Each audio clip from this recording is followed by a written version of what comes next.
My name is Ward Blanchard, and I'm here to share with you my journey of once a high school athlete, straight A student, straight edge child. I was actually the Dare representative for Kids Against Drugs, community leader, and my journey to becoming a hopeless drug addict through prescription drug abuse.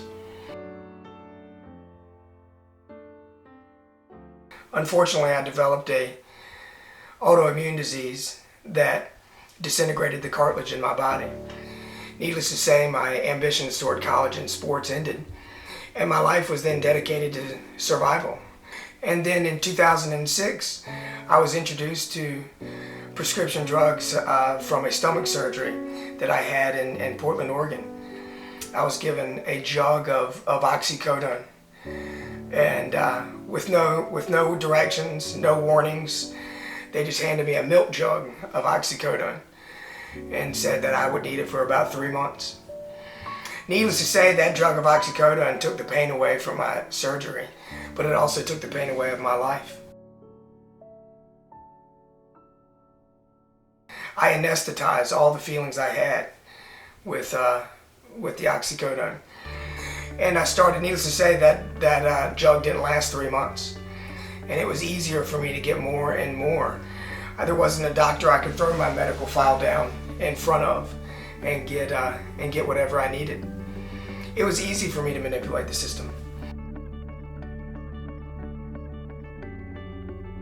A youth leader in 2006 and a hopeless drug addict in 2008. That just happened in 2 years. And it was all prescription drugs.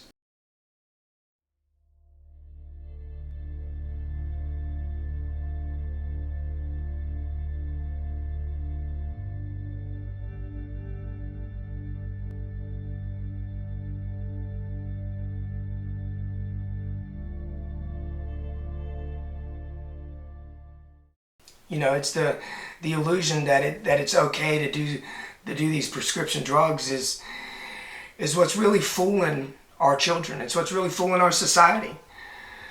That they're legal and therefore they're not a problem. The last week of my addiction, I started cooking up cocaine and oxycodone together, putting it in a syringe and sticking it into my veins. That was 3 years after I was a youth leader and a community leader and a vice president. Luckily, when in June of 2008, my drug addiction stopped because my spine broke one morning. I went to bed one night and woke up the next morning and my spine was broke. And I picked up the phone to call my parents because I couldn't walk. And no one answered the phone. My mom didn't answer the phone. My dad didn't answer the phone. My brothers didn't care. My girlfriend, who was a hopeless drug addict, was too stoned to realize what was going on. The only person that picked up the phone was my basketball coach. And I realized at that point that I had reached the bottom of my life. I was left there with no friends, no family, no car, no job. Unable to walk, spine broken, my other disease just as unhealthy as can be. And I realized at that point that I just had to surrender and admit that I was a drug addict. You know, and at that point, you know, my life just, you know, completely changed. Yeah, getting off pills is a pain.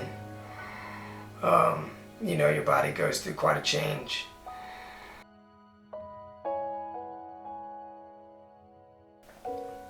You know, it's a choice I made, and I think I finally had to put down that shovel and stop digging my own grave.